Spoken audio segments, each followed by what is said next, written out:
Team, it's Mr. Z, and today we're going to practice determining the quotient of expressions. We're going to simplify if possible and identify any domain restrictions. Let's go ahead and take a closer look.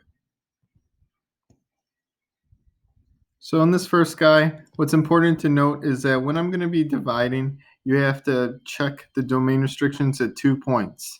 Remember, a denominator cannot be 0. This causes a domain restriction. So when we're looking at this, we're going to actually have to evaluate it multiple times throughout the process. So what I'm going to do is I'm going to initially look at my domain restrictions at first. So my domain restrictions right now, I'm going to go ahead and examine each denominator. Well, looking at the first denominator, I see that it's 5z to the 4th, meaning z cannot be 0. Looking at my second denominator, I see z cannot be 0.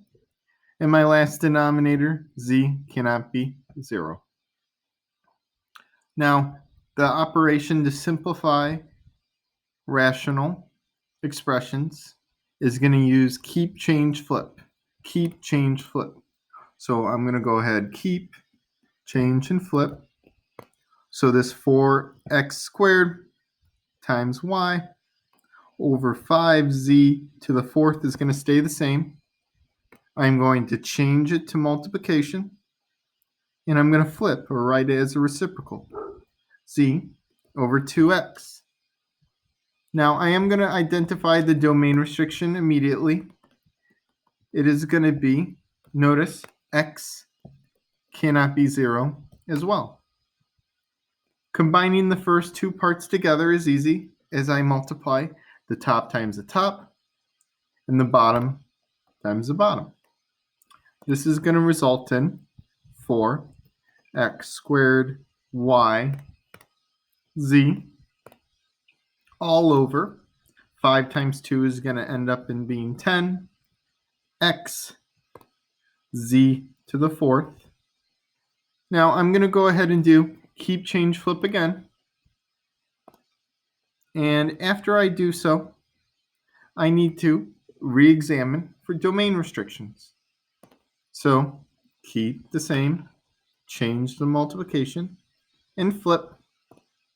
It's going to be 4x squared y z all over 10x z to the 4th. Change it to multiplication and rewrite it as 2z over 1. Now, since it's just a 1 and there's no variable, there's no necessarily new domain restrictions like before, but I have to train my brain to always examine the denominators for when it can possibly be 0. Now, I'm going to go ahead and multiply the numerators as I did before. So this is going to lead to create a product of 8x squared y, and then it's going to be zz is z squared all over 10 times 1 is going to be 10 x z to the 4th. Now, I'm going to do this first for this problem, but I'm going to apply the property later on. But it's important to remember that 8x squared is going to be the same thing as saying x times x. This is called expanded form of powers times y times z times z. I'm going to do the same thing for the denominator. 10 times x times z times z times z times z. I'm using colors to help illustrate essentially where these extra variables are coming from. I'm just going to illustrate the simplifying process using expanded form. Now 8 and 10 are both even numbers, so I can divide them by 2. 8 divided by 2 is 4. 10 divided by 2 is 5. I'm going to go ahead and cancel 1x and an x, a z and a z, a z and a z. I'm going to go ahead and rewrite my answer. 4 times y all over 5 z squared, where z cannot be 0 and x cannot be 0. This is my simplified fraction. Notice how I was able to take 3 separate fractions and combine them using keep, change, flip. The big idea here is you have to evaluate the domain restrictions at multiple points. Let's continue to practice. All right. I again have to identify my domain restrictions. So I'm going to just abbreviate dr, and I'm going to look and I see that x cannot be 0 and x cannot be 0. I looked at both denominators. Now I'm going to go ahead and keep, change, and flip. And before I do it, I actually see something I'm going to factor out. So I'm going to factor x squared minus 1. I know that x squared minus 1 is going to be x plus 1 times x minus 1. So rewriting it out, x squared plus 1 over x stays the same. I am changing the operation to multiplication, and now I'm going to be writing the reciprocal of 2x, and I'm going to use the factored form, x plus 1 times x minus 1. Factored form is going to allow me to identify any new domain restrictions. X cannot be negative 1, and x cannot be positive 1. This would cause the denominator to be 0. My final step would be to multiply the fractions, and essentially I would be left with 2x times, now remember, x squared plus 1 is the numerator, so it's its own group, all over x times x plus 1 times x minus 1. I'm going to go ahead and distribute this 2x to both the numerator, the x squared, and the 1. This is going to lead to 2x to the third plus 2x all over the denominator, which I'm not even going to change. For the purpose of this course, this is going to be fine and dandy for me. And just remember, when you write your answer, include x cannot be 0, x cannot be negative 1, and x cannot be 1.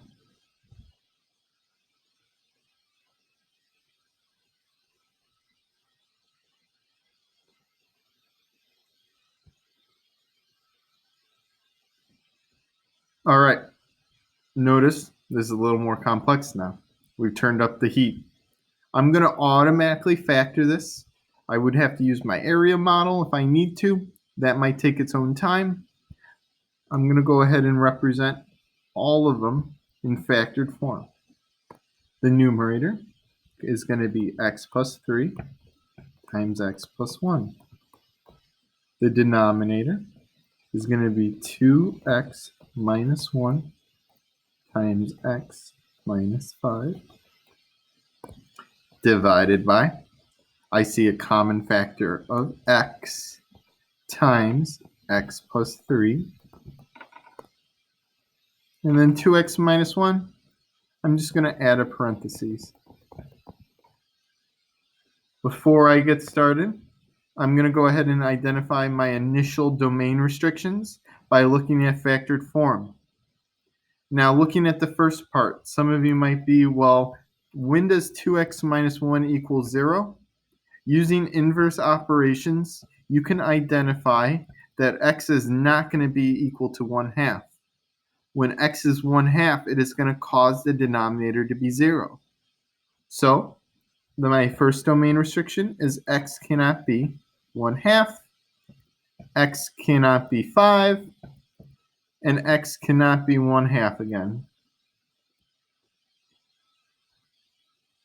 Time to apply, keep, change, and flip. So this is going to stay exactly the same.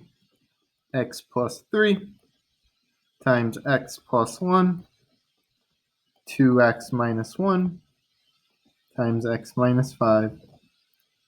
Changing to multiplication, and I'm going to write the reciprocal, 2x minus 1, x times x plus 3. I now have to identify my new denominator, x and x plus 3, meaning x cannot be 0, x cannot be negative 3. The denominator can never be 0. I check it initially, and I check it after I flip. Now at this point, I'm going to multiply the two fractions together, and it's going to essentially be the same thing, but these guys put together. It's going to result in x plus 3 times x plus 1 times 2x minus 1. For my denominator, I always like to put the x in front. 2x minus 1, x minus 5, and then finally x plus 3. Look for any similar factors. I see 2x minus 1 in the numerator and the denominator, and that's going to cancel. I see x plus 3 and x plus 3, and that's going to cancel, leaving me with my final answer, where x plus 1 over x times x minus 5, and I have to list all of my domain restrictions. X cannot be 1/2, x cannot be 5, x cannot be 0, and x cannot be negative 3.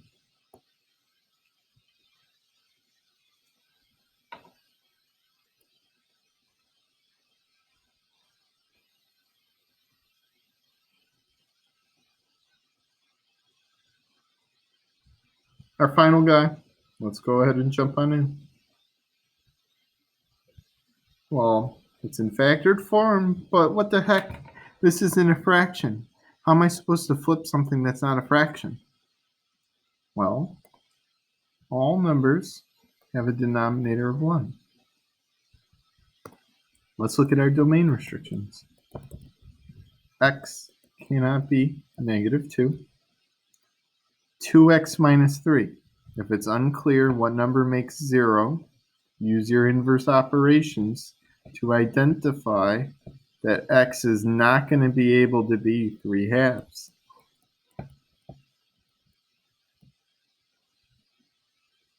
Now, let's repeat, keep, change, and flip. So my first fraction is going to stay the same, x minus 5 to the third.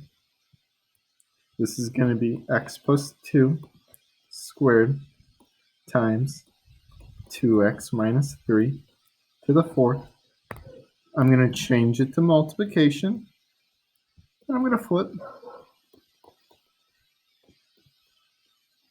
I have to re-examine my denominators.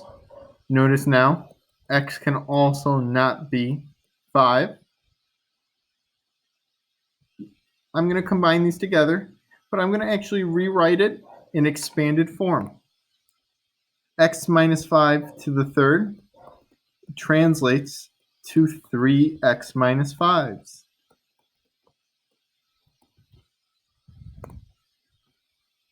I see x plus 2 squared times 2x minus 3 to the fourth. And there's going to be how many x minus 5s? Well, 5. Some of you, if you're familiar with exponent laws, will already know what it cancels out to. Essentially, one cancels, one cancels. The second one cancels, second one cancels. Third one cancels, third one cancels. Essentially what we're saying right here is that x minus 5 to the third over x minus 5 to the fifth is going to be, the survivor is going to be in the denominator to the second. There are 2 left. Let's go ahead and clean up our answer. Now, some of you might be looking and it's like, okay, I see what's going on.